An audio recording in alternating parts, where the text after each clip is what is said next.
नमस्कार मित्रों, आर्या टीवी के इस आध्यात्मिक चैनल पर आपका पुनः स्वागत है। पिछले एपिसोड में हमने मनाचे श्लोक के 17वें श्लोक का विवेचन सुना। आज हम 18वें श्लोक का विवेचन सुनेंगे। तो आइए शुरू करते हैं आज का एपिसोड। आज का श्लोक इस प्रकार है।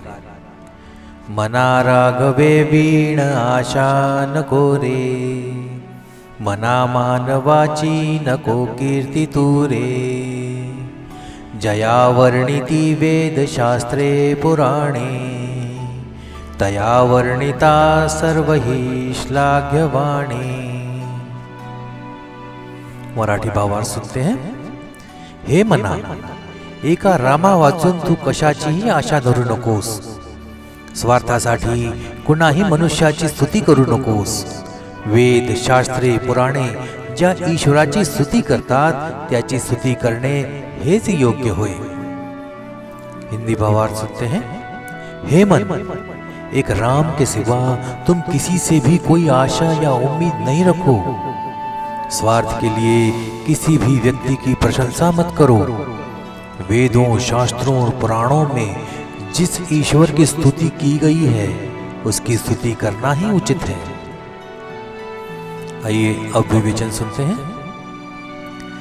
इस बात का ध्यान रखें, एक रामचंद्र के अलावा किसी और से कुछ आशा न करो। बाल बच्चे, मंत्री संतरी कोई काम नहीं आएगा।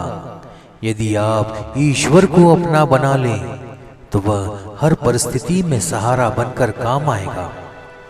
अगर आशा रखना है, भरोसा रखना है तो एक रामचंद्र भगवान का ही चरण थामना बेहतर है। यह कहने में कि भगवान के अलावा किसी से आशा नहीं करनी चाहिए, कहने का तात्पर्य यह है कि ईश्वर प्राप्ति के अलावा किसी चीज की उम्मीद नहीं करनी चाहिए। सांसारिक सुखों को मुख्य मानकर उन सुखों को या उन सुखों को प्रदान करने के साधन ईश्वर से मांगना ईश्वर पर आशा न रखने की समान ही है। रामचंद्र जी को छोड़कर अन्य सभी की आशा त्यागना या किसी अन्य व्यक्ति का गुणगान करना, यह ऐसा नियम है जो भक्ति के प्रभाव से ही प्राप्त होता है। क्योंकि जो लोग किसी की प्रशंसा करते हैं वे अमीरों, शासकों या उन लोगों की प्रशंसा करते हैं जिनकी प्रतिष्ठा है। एक सामान्य व्यक्ति निश्चित रूप से जानता है कि इन लोगों की प्रशंसा करके और उन्हें प्रसन्न करके प्रत्यक्ष या अप्रत्यक्ष रूप से अपना लाभ प्राप्त किया जा सकता है। इसलिए सम्मान या प्रशंसा की भाषा को प्रशंसा के शब्दों से भर देना एक प्रकार की विवशता है, स्वार्थ है। ये सही नहीं है। यह कहना कि किसी व्यक्ति की प्रशंसा नहीं की जानी चाहिए, आभारी नहीं होना चाहिए, उसकी स्तुति नहीं की जानी चाहिए, सम्मान नहीं किया जाना चाहिए, या जो वास्तव में अच्छा है उसका प्रचार नहीं किया जाना, ऐसा नहीं है।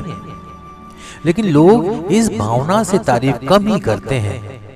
बाकी समय बड़ी बड़ी बातें करने वाले लोग भी जब सच्ची सराहना करने का समय आता है तो इस मामले में कंजूस से भी कंजूस बन जाते हैं। फिर उनके शब्दकोश में अच्छा है, ठीक है के अलावा कोई शब्द नहीं मिलता उनको। बहुत बढ़िया, सर्वोत्तम, उत्कृष्ट जैसे शब्द उन्हें अपरिचित लगते हैं। जो सत्ताधारियों और शासकों के सामने प्रशंसा के शब्दों का झरना फूट पड़ता है, मगर सच्ची प्रशंसा के समय वह झरना सूख जाता है। लेकिन जब ईर्ष्या की या निंदा करनी हो तो उनकी प्रतिभा पांडित्य में बदल जाती है।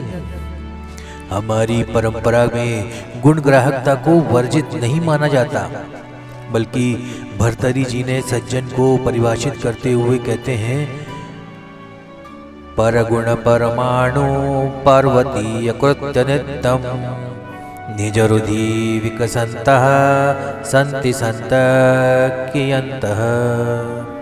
अर्थात ऐसा कहा जाता है, सज्जन अपने गुण नहीं बताते।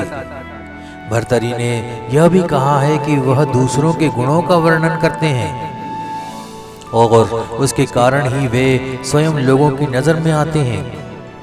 फिर यह सोचने का कोई कारण ही नहीं है कि योग्यता को ऋषियों के वचनों से वर्जित माना जाना चाहिए। जब भी मौका मिले संतों, सद्गुरु, सज्जनों की स्तुति करनी चाहिए, तभी अच्छे गुण पैदा होंगे। बच्चों को प्रोत्साहन तभी मिलेगा जब उचित समय पर उनकी प्रशंसा की जाएगी। लेकिन हम यह नहीं कहते और हम यह करते भी नहीं हैं। मनुष्य में किए गए और न किए गए कार्य का श्रेय लेने की प्रवृत्ति होती है।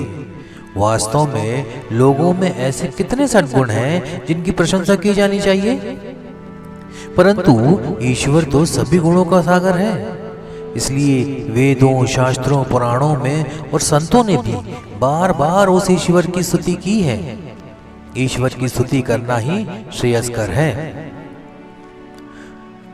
तो आज का ये विवेचन यही समाप्त होता है। मिलते हैं अगले एपिसोड में एक नए श्लोक के साथ। तब तक जय जय रघुवीर समर्थ। नमस्कार।